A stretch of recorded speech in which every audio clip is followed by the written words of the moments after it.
Educated हैं, बहुत पढ़े लिखे हैं, पाकिस्तानियों से बहुत ज्यादा पढ़े लिखे हैं, लेकिन प्रॉब्लम कहाँ आ गया, उनकी हेड का। मगर पाकिस्तानी स्ट्रेटेजिकली उनसे बेहतर है पाकिस्तान तो, हाँ नहीं, पाकिस्तान तो सर देखिए स्ट्रेटेजिकली बहुत अच्छा है। हम इंटरनेशनल डिप्लोमेसी पे बिलीव करते हैं, हम भारत के साथ भी अच्छा रहना चाहते हैं, हम हर कंट्री के साथ अच्छा रहना चाहते हैं। हम पाकिस्तान की तरक्की चाह रहे हैं कि पाकिस्तान का बच्चा जो है, जिस तरह हमें सिक्योरिटी मिली है इस वक्त, देखिए ये सारी सोच जो है ना, फिलोसफर क्या कहता है, क्योंकि मैं फिलोसफर की तरबियत लेता हूँ, सारा दिन मैं फलसफा पढ़ता हूँ, तो फलसफा वही पढ़ सकता है जिसको सिक्योरिटी जिसकी सही हो। अगर किसी भी कंट्री की, देखिए मैं पाकिस्तान में क्यों आ गया हूँ वापस, क्योंकि यहाँ मैं फलसफा सोच सकता हूँ। बाहर के मुल्क में आप फलसफा नहीं सोच सकते, क्योंकि वहां के जो लोग हैं उन्होंने आपको सिक्योरिटी थ्रेट दिया हुआ है। पाकिस्तान में इस वक्त सिक्योरिटी इतनी अच्छी है, देखिए आम पाकिस्तानी को ये बात समझ नहीं आएगी, ये सिर्फ 10% ऑफ द सोसाइटी जो है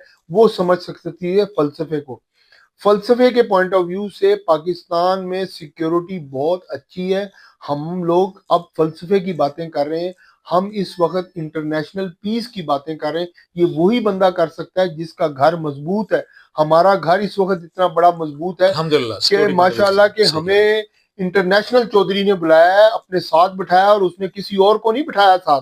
देखें आप ये रिस्पेक्ट को देखें, उसने अकेला हमारे प्राइम मिनिस्टर शहबाज शरीफ साहब को बिठाया और उनके कान में बात की है कि प्लीज इस पीस टॉक पे बात करें। ऑलरेडी डोनाल्ड ट्रंप साहब को पीस का अवार्ड भी मिल चुका है, तो वो इस वक्त पूरी दुनिया में वॉर्स खत्म कर रहे हैं। He is a very good man, Trump की भी हम सपोर्ट करते हैं। अच्छा सर, पाकिस्तान की गजा के रास्ते आलमी सियासत में एंट्री जो है, आप इसे नजरअंदाज करना अब मुमकिन नहीं रहा मेरे ख्याल में।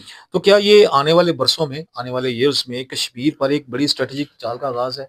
सर देखिए, पाकिस्तान ने इस वक्त तुर्की के साथ पैक्ट साइन किया हुआ है। पीस टॉक में ऐसे नहीं आया, पाकिस्तान को लीडर बनाया है सारी मुस्लिम स्टेट्स ने। सऊदी अरब ने पाकिस्तान को लीडर बनाया। देखिए ये एक बड़ी बहुत ही स्लो चाल है, लेकिन इसके पीछे बहुत ज्यादा मेहनत है, बहुत ज्यादा मेहनत है। सऊदी अरब 47 कंट्रीज को उनका एक उसमें पाकिस्तान को टॉप पे रखा गया है। उधर तुर्की बैठा हुआ है, उधर पाकिस्तान को टॉप पे रखा है। तो अमेरिका ने वैसे ही पाकिस्तान नहीं बुला लिया, उनको पता है कि ये ऑलरेडी इंटरनेशनली बहुत ज्यादा कनेक्टेड है। जब पाकिस्तान को चुना गया है, तकरीबन 76 कंट्रीज में से सिर्फ पाकिस्तान को चुना गया है पीस टॉक में।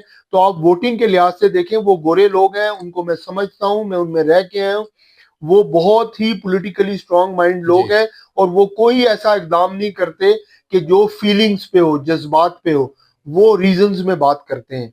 उन्होंने रीजनिंग पे पाकिस्तान को चुना है, और पाकिस्तान इस वक्त टॉप ऑफ द लिस्ट है इस्लामिक कंट्रीज में लीड करने के लिए। जब उन्होंने पीस टॉक के लिए, तो ये सारा क्रेडिट हमारी गवर्नमेंट ऑफ पाकिस्तान को जाता है, हमारे डिप्लोमेट्स को जाता है, जो इंटरनेशनली तौर के अंदर, जो इंग्लैंड के अंदर बैठ के, यूरोप में बैठ के, सारी जगह बैठ के, फलस्तीन में बैठ के हमारा सारी डिप्लोमेसी जो है वो सारी डिप्लोमेसी हुई है। और फॉरेन अफेयर्स मिशन जो है पाकिस्तान का इंटरनेशनली तौर पे, मैं उनको सलूट पेश करता हूं कि उन्होंने इतना अच्छा काम किया है कि पाकिस्तान को एक बहुत बड़ी क़यादत में ले आए। अब पाकिस्तान पे बिलीव है इंशाल्लाह ताला इसराइल फलस्तीन छोड़ के भागेगा और कोई कत्लो गारत नहीं करेगा, क्योंकि पाकिस्तान की दहशत इतनी है कि भारत को हल्का सा झलका दिखाया है हमने सिर्फ 24 घंटे के अंदर।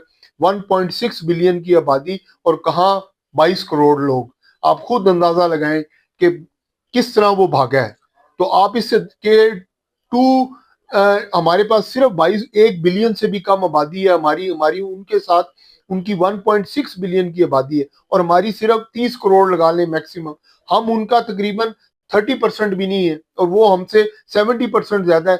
वो भी छोड़ के भाग गए हैं। तो इसराइल तो किसी खेत की मूली नहीं है भाई। पाकिस्तान का सिर्फ एक स्टेटमेंट, एक डायलॉग इज इनफ। यानी पाकिस्तान का वहां मौजूद होना ही सबसे बड़ी ताकत। सर हमारे जिस दिन प्राइम मिनिस्टर साहब ने एक सीरियस प्रेस कॉन्फ्रेंस की और ओनली 1 मिनट की टॉक उनकी जो है, इसराइल मैदान छोड़ के भाग जाएंगे, ये मैं आपको आज लिख के देता हूं। अब उनकी टॉक क्या होगी ये डिसाइड करना है हमारे प्राइम मिनिस्टर साहब क्या बात करते हैं। नवाज शरीफ साहब और शहबाज शरीफ साहब से मैं रिक्वेस्ट करूंगा कि सर को बहुत ही अच्छा से आप ये टॉक लिखवाएं, क्योंकि जो पाकिस्तान की टॉक लिखते थे उनकी डेथ हो चुकी है, उनके ग्रुप की। मैं मशकूर हूं। बाकी इंशाल्लाह ताला सूफी साहब हर जगह पाकिस्तान के लिए हमारी जान माल हर चीज पाकिस्तान पे कुर्बान। सूफी सलमान हाशमी साहब, बहुत शुक्रिया आपके मुख्तलिफ तज्जिए का, डिफरेंट तज्जिए का। तो नाज़रीन, मैं यही कहूँगा, पाकिस्तान आज जिस मेज़ पर है, वहाँ फ़लस्तीन के लिए ये एक ढाल है और कश्मीर के लिए एक वाज़ेह इशारा है। समझदार के लिए इशारा काफ़ी है। इजाज़त दीजिए। अस्सलाम वालेकुम।